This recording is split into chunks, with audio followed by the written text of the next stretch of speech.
Hello, Bob Wells here, and welcome to another episode of the Undercurrent Stories podcast, where we dive deep into the hidden depths of our world, one fascinating guest at a time.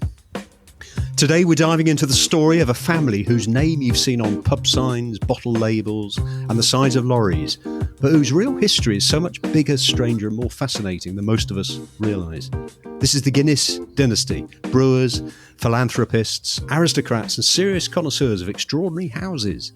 From the bustle of 18th century Dublin to the sweeping lawns of English country estates, the Guinnesses built, bought and transformed some of the most remarkable homes in these islands. These weren't just places to sleep. They were statements of ambition, power, eccentricity, and occasionally sheer extravagance. Behind every facade, there's a tale of political power, artistic patronage, wild parties, philanthropy, and a family navigating the great sweep of Irish and British history. And today, we're joined once again by someone who's had rare access to that world, Adrian Tinniswood, one of our finest historians of houses and heritage. He's got a brilliant new book out called The Houses of Guinness. It takes us room by room, generation by generation, into the private spaces where fortunes were made, alliances forged, and reputations unravelled. If you've ever wondered why the Guinnesses got up to behind closed doors, how their architecture shaped their identity, or why their homes mattered to our understanding of the modern British and Irish history story, this is the episode for you. So let's get into it. Hello and welcome to the show, Adrian. Thank you very much. I don't think I've got anything to add to that, Bob. You've just done it. You've said it. Perfect. Well, I have to say, I did pinch a little bit of the introduction from your book, which I have to say I have really enjoyed. It's what I like about it is you've got the obviously the story about the house. I think there's 12 houses in there altogether, which is very interesting. Yeah. But you've interwoven the stories of the people, which brings it alive. And the other thing about it is, dare I say, I'm not sure how you'll react to this, but it's almost a coffee table book. My publishers, Scala, have done a beautiful job on it, haven't they? It really is. I was so pleased. Yeah, I mean, the actual quality. Yeah, the quality of the pages, the binding, and everything. It is a beautiful piece of. No, I'm delighted with it. Delighted. Okay, so last time we spoke, we spoke about a totally different book, all about country houses. But this particular one is what drew you to do a book about the Guinness family and their houses, Adrian?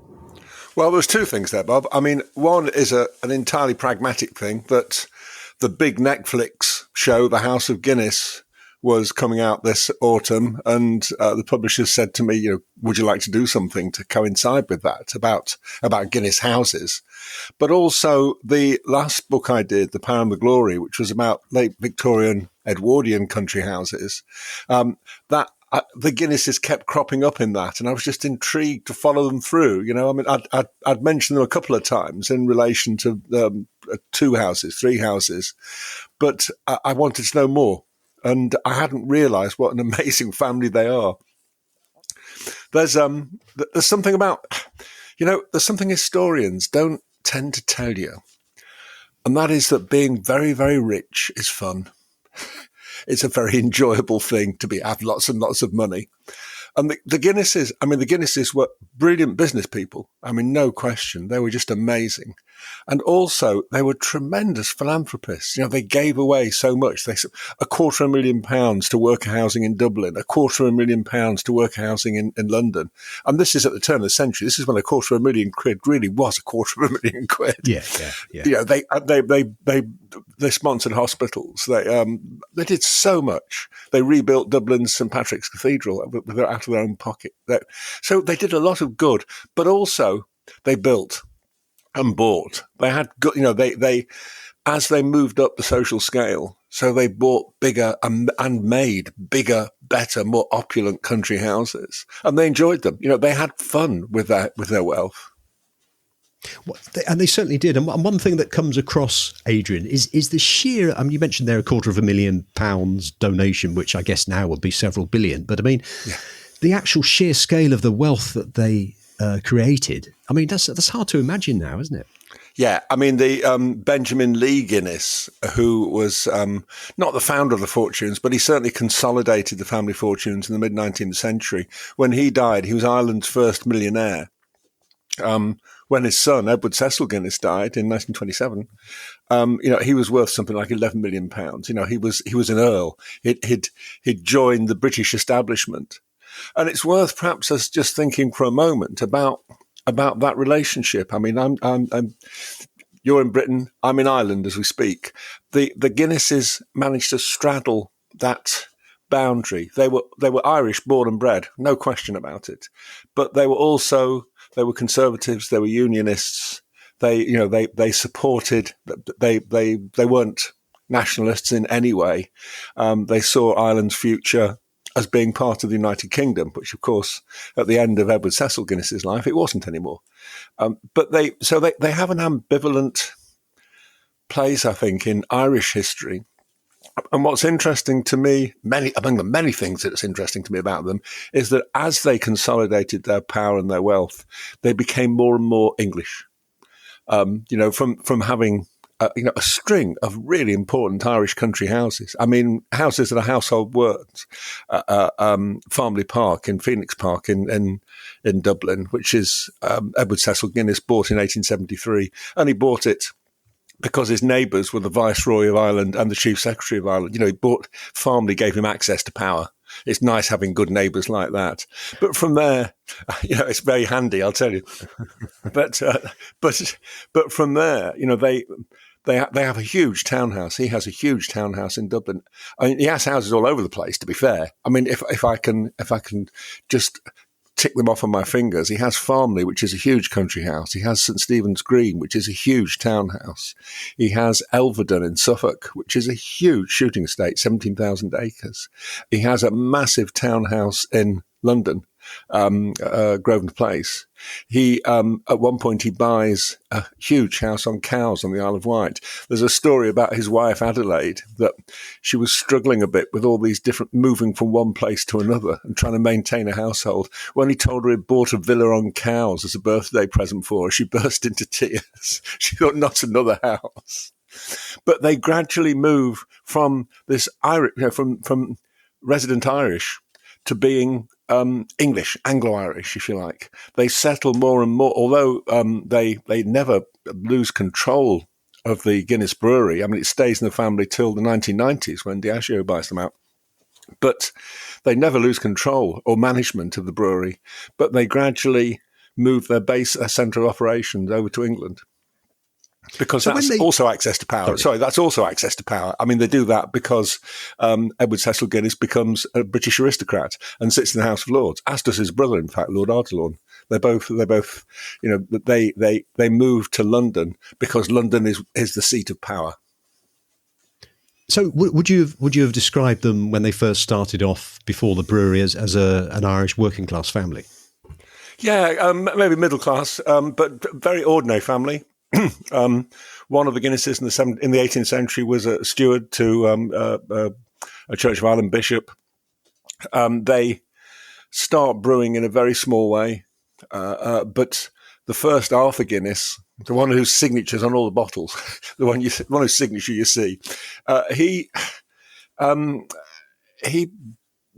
buys a lease on a rundown brewery in Dublin at St James's Gate, and it's an indication of how canny the Guinness family was, that he gets a 9,000-year lease.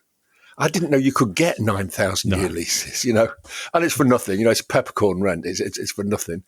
And he has flour mill. As he becomes more prosperous, he has flour mills. He brews ale. He brews stout. And then, right at the end of the 18th century, the family moves into just concentrating on stout, on what we would call Guinness. And that's the move they make. I think that's the foundation of their fortunes. They they export it to London. They establish a really good transport network, and they either buy up or crush smaller breweries. At a time when inns are basically brewing their own beer and their own ale and porter, they start offering them a service, and they quickly become really, really prosperous. Yeah. What do you think it was about the stout itself that made it so popular? that Well, particular Guinness. It tastes blooming good, I'll tell you that. Well, I'd agree with that. I was actually going to bring out, it's a bit early in the morning, but I was going to bring out a Guinness Zero, which is equally tasty. Do you know, they do it all right, don't they? They do the Guinness Zero rather well. I'm very impressed with it. Yeah.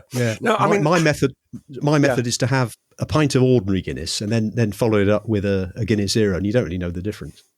No, I know. Well, my wife drinks Guinness Zero, and I've seen, I've taken a sip from both my drink and hers, and I can't tell the difference. So they do it very well indeed.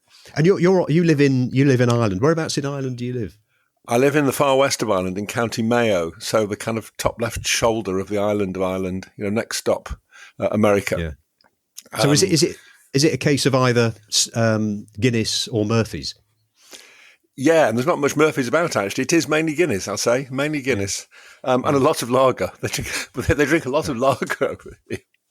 But, I mean, it's an interesting example of the Guinness family fortunes that Edward Cecil Guinness's brother, who's the older brother, actually, another Arthur, they're all called Arthur, he becomes Lord Ardilaun. He's raised to the peerage in 1880 as Lord Ardilaun.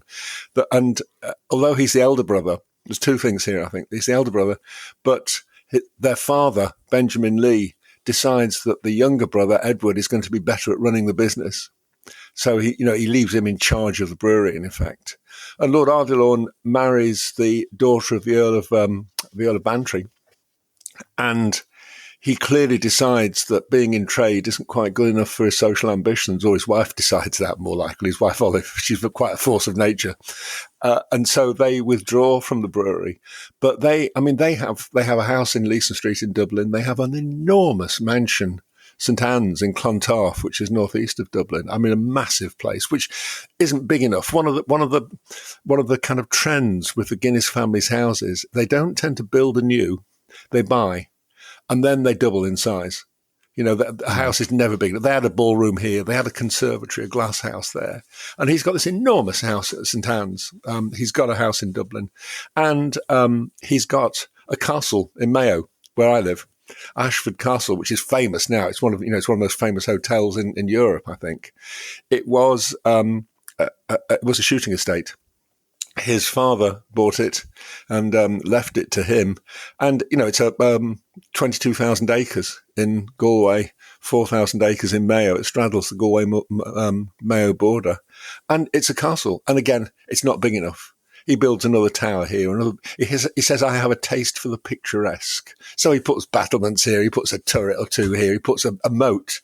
He blasts a moat between him and the rest of his estate. Partly, of course, because being a wealthy anti-nationalist landlord in the west of Ireland in the 1880s is a dangerous business.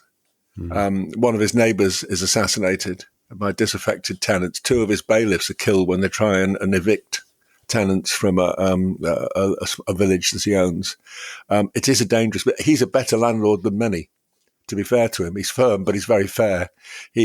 When times are hard in the 1880s, he lowers people's rents by 20 or 30%.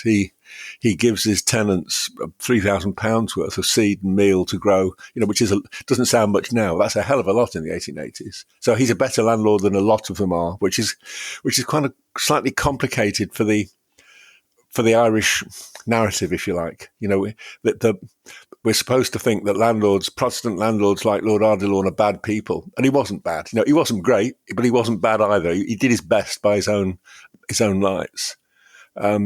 But yes, and he builds or extends Ashford Castle, which is this loving, great castle. It's an incredible place, and it's just one of the Guinness's many houses. How accurate do you think the recent Netflix series is or was in terms of depicting the life of the characters themselves, the family? Not at all. Not a bit. Not even close.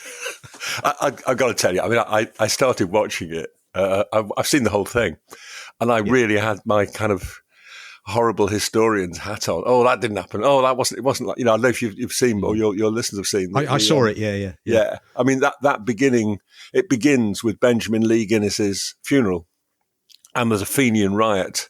Well, that didn't happen for a start. And an awful lot of it, Lord Ardilaun, who I've just been talking about, the Edward Cecil Guinness's brother, is depicted as gay. There's no evidence that he was gay. His uncle was gay. Who doesn't figure in the series. They swear a lot. Now, this is me. I'm trying not to sound too kind of prissy and pompous about it, but they swear an awful lot. And the women do. I mean, the Guinness women would not even have heard the F word, never mind use it themselves in polite society. It's an odd thing. However, all that said, by the time I got to the end of the series, I was totally gripped. Yeah, it was entertaining, wasn't it? It's good television. It really is good. And James Norton, I thought, was amazing, but it's good television. It is. They say at the beginning that, it's fiction inspired by true stories. Yeah. And that's the only problem with that. And it's a problem I have with The Crown. I don't know if you saw and enjoyed The Crown, Bob, but I loved it. But later on in The Crown, it started out tremendously faithful to fact, to history, and gradually it drifted away from it. The problem with that is that the listener, the watcher, the audience go away not knowing which is which. No. And that's the problem with the House of Guinness, I think. It's really good television. I can't wait for the next season. But people go away thinking that's what the Guinness family were like, and they weren't. Yeah. Well, they should get you doing a series, Adrian. You absolutely right. They should. Absolutely right. So if there's anybody out there listening to Undercurrent Stories and they're involved with film and TV, then speak to Adrian. Well, I was just doing an event with Ned Guinness, Lord Ivy, who's the current head of the family and who's a delightful chap, and who also has a book out called Family Succession, which is about the Guinness family. And somebody asked him if he'd watched The House of Guinness and what he thought of it, and he said he watched the first episode and a half. Then his dog sat on the remote control and turned the TV off, and he thought, that's telling me something. And that's as far as he got. Yeah. No. Presumably you visited all these houses, have you, Adrian? Not all of them, but most of them. Most of them, there's a lot of them. Yeah. Yeah. While you were writing the book, were there any sort of surprises and things that you discovered when you were looking at all the research you were doing that really surprised you? We've already talked about, the scale of their architectural achievement did surprise me. I hadn't realised.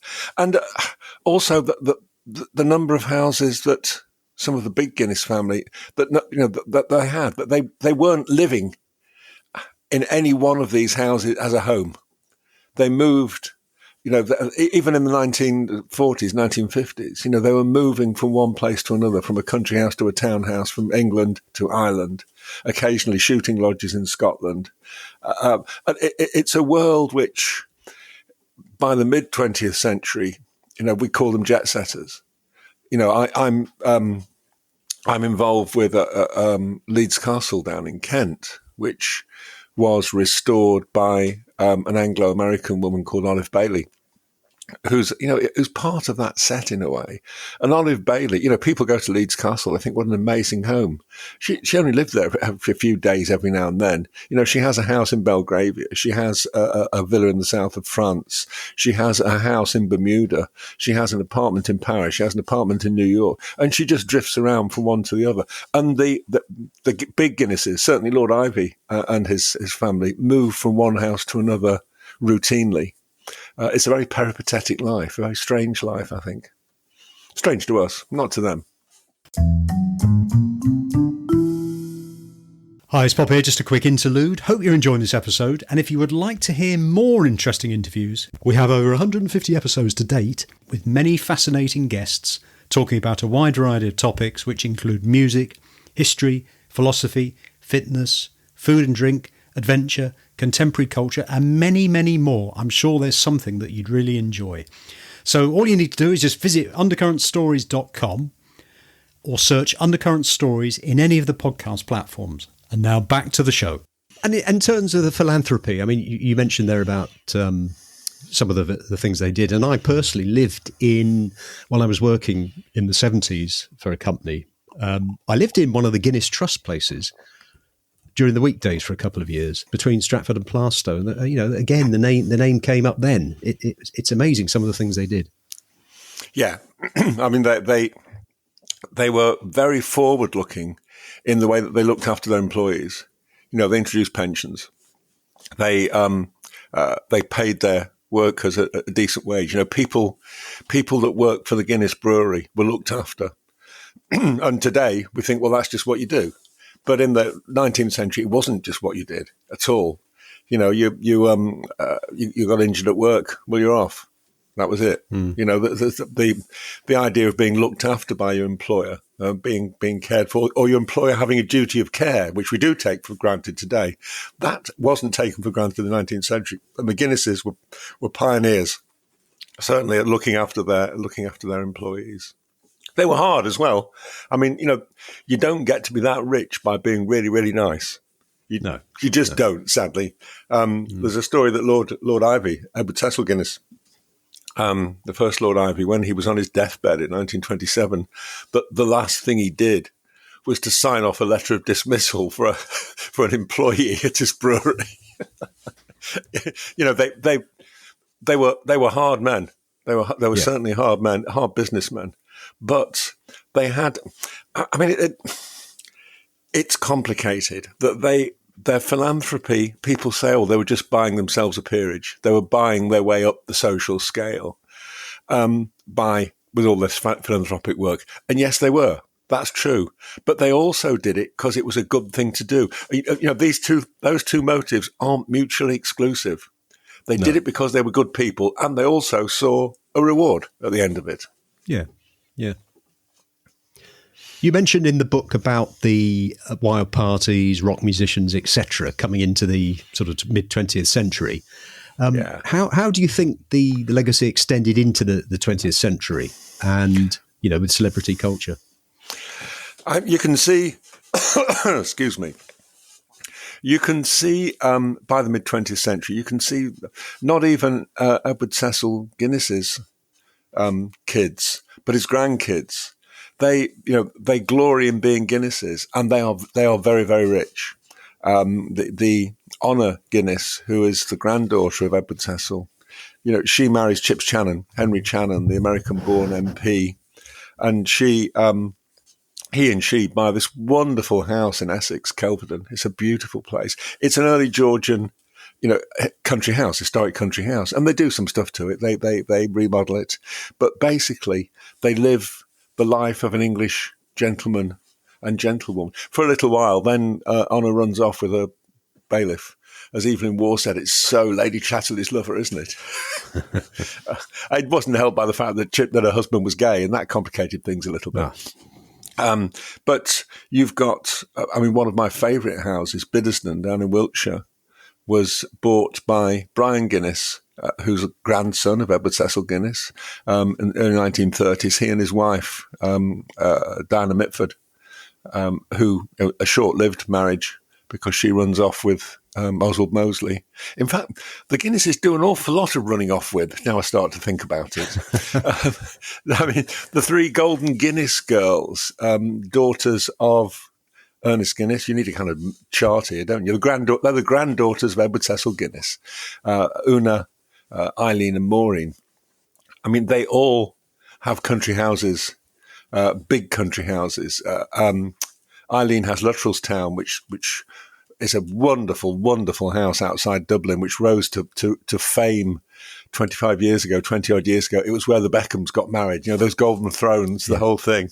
That was Eileen Guinness's father bought her that as a wedding present. Maureen Guinness had Clanderboy in County Down, which her husband inherited. She married the heir to the Marquisate of Ava and Dufferin and Ava, and she lived there quite happily for a long time. And Una, the third sister, the third of the Golden Guinness girls, was given a wonderful little Regency house in the Wicklow Hills called Lugalar. And the three of them partied there. But I lost the original point I was going to make, which was that between them, those three girls, I think they had at least 8 husbands. They did not have stable home lives, let's say. No. But by golly, they parted. There's that story, I can't remember, is it Lord Kilbracken or somebody talks about going to Lugalore, being invited for lunch. And you would leave 3 days later, knowing you'd had a good time, but not being sure how or with whom. These were these were wild days. They really were. Brendan Behan was a great friend of Una. There's a lovely story, which I put in the book, about Brendan Behan being invited for Christmas at Lugalore with Una and getting blind drunk, as he always did. He stood up to make a toast, fell forward on the dining table, which collapsed beneath him. And Una just said, "I think it's time we move to the drawing room." And they stepped over an unconscious man, who was later heard in the middle of the night singing "O Come All Ye Faithful" before he fell down the back stairs and knocked himself out. As you do. As you do, yeah, as you do. Some of those stories, I memean, what sort of sources do you go to, Adrian, to get stories like that? What sources did you use to research the book? There's personal memories. There are diaries, often diaries not kept by the family, who are quite discreet, in fact, but diaries and memoirs kept by visitors, guests, just passing mentions. Like John Huston, the film director, stayed with Una at Lugalore in the 50s, and he mentions her just in passing in his autobiography. James Franklin Fuller, who was a strange kind of architect. Well, he wasn't a kind of architect. He was an architect, but he was strange. He had an orthodox approach to his accounts, in that he didn't keep any, and an orthodox an orthodox approach to his correspondence. He never answered any. He did a lot of work for the Guinnesses until he finally fell out with Lord Ardilaun. He wrote in his autobiography that he worked for how did he put it?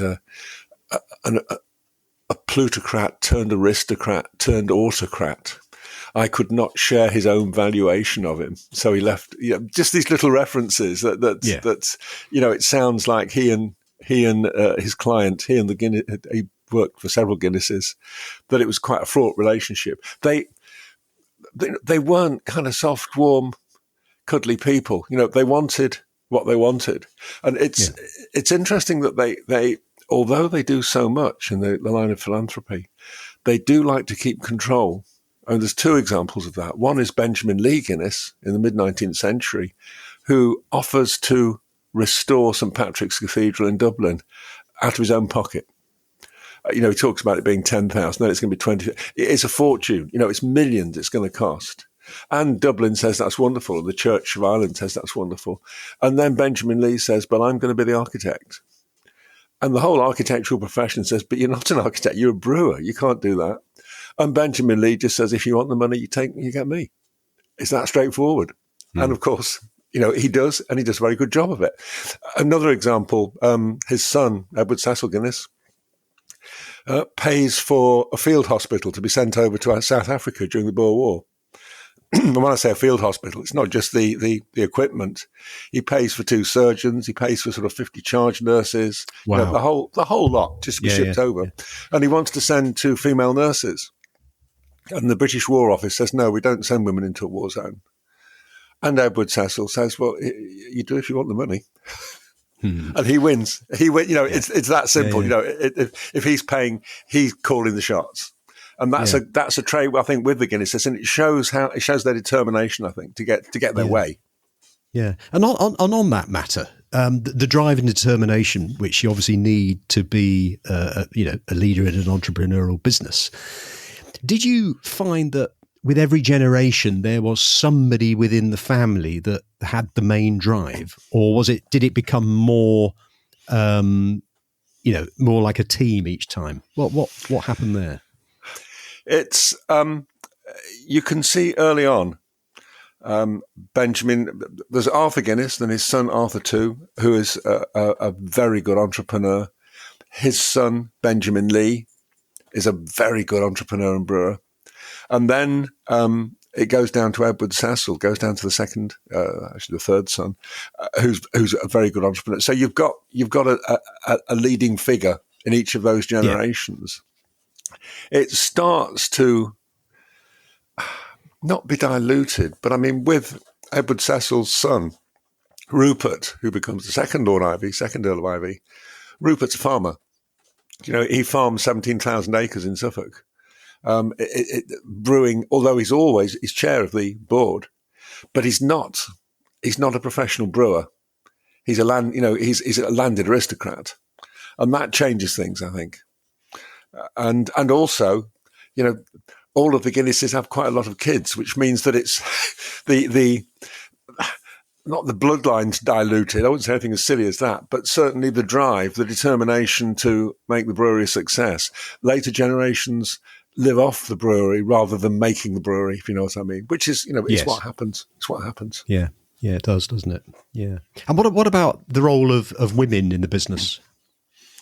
There isn't one. No. I mean, they're quite powerful. I mean, the Guinnesses very powerful women, and strong-headed women. They're women with strong social ambitions, I think. Both Lord Ardilaun's wife, as I said earlier, Lord Ardilaun's wife, who was the daughter of the Earl of Bantry, and was probably responsible for Lord Ardilaun stepping back from the brewery, because that wasn't what an aristocrat did. You didn't get involved in trade. But his brother, Edward Cecil Guinness, who does run the brewery, his wife, Adelaide, is clear. She has the most amazing costume balls in Dublin. She is a leading member of society. And they control that side of things. I think in lots of ways we could know more about the Guinness women. We talk about Edward Cecil Guinness's many houses, about Farmley, about Elvedon, about Kenwood, which he buys. And what we don't know so much is, was he making those decisions, or was Adelaide saying, buy me a house, or don't buy me a house occasionally? But, what decisions they were taking on furnishing and decorating, on commissioning decorators, we don't know enough. I don't know enough. And something more could be done, certainly, on that. One last thing I'd like to talk about, Adrian, is the family tree that you've got at the beginning of the book, which I found invaluable, because every time, you have a house per chapter, and every time you start mentioning names, it's very useful to go back to that family tree, I have to say. Yeah. They're a big family, and they're a complex family as well. And to be fair, I deal almost exclusively with the brewing Guinnesses. There is another entire branch of banking Guinnesses. I could do a volume 2. There are a lot of them. There are lots and lots of Guinnesses, and it is confusing, I think, sometimes. Certainly early on, when they're all called Arthur, and you have to number them. Then you've got to keep shuffling back, haven't you? Yeah, exactly. I was going to the notes at the end and the family tree at the beginning, which was quite interesting. It's a friend of mine I keep talking about Edward Cecil Guinness, who is the powerhouse. He's the one who becomes Lord, the first Earl Ivy. He's the in the house of the Netflix House of Guinness. He's the driving force behind the brewery. A colleague of mine just refers to him habitually as ECG, which is great. Edward Cecil Guinness. And once you're talking about ECG, you know exactly who she's talking about. It's quite handy. But they spread their wings, let's say. And it's funny, in researching the book, so many people I've talked to said, "Oh, I was at school with a Guinness," or "I knew a Guinness," or my sister went out with a Guinness," or something like that. They pop up all over the place. And the Guinnesses I've met are uniformly delightful people. They're so nice and so helpful to me when I was writing the book, actually. They deserve a shout out, because they're a lovely, lovely bunch. Well, there was a very, very good foreword in the book, I have to say. By the current Lord Ivy, who was a very kindly said lots of very nice things about the book, which I was grateful for. Yeah, just bring it up to future. What are the Guinnesses doing now? I know they're out of the direct line of the brewery with Diageo, but what they are they the Honor Guinness's descendants, the Channons, still live at Kelvedon.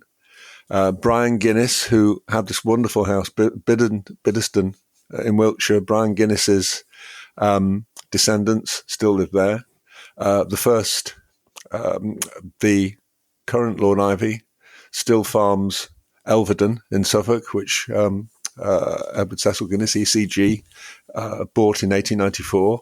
So they're still at it. They're still doing it. They're not involved directly in the brewery anymore. You're quite right, but they live the life of a wealthy and exciting, interesting family. Well, Adrian, this has been a really interesting conversation. I can thoroughly recommend the book for anybody who thinks somebody will enjoy it. It's a lovely, it's a piece of art, really. It's almost like it's definitely a coffee table book, but with a lot of stuff in there about the houses and the properties. My guest today has been Adrian Tinniswood, historian and author of the book, The Houses of Guinness. Thank you for coming on the show, Adrian. Thank you so much. Thanks, Bob. Good to talk to you.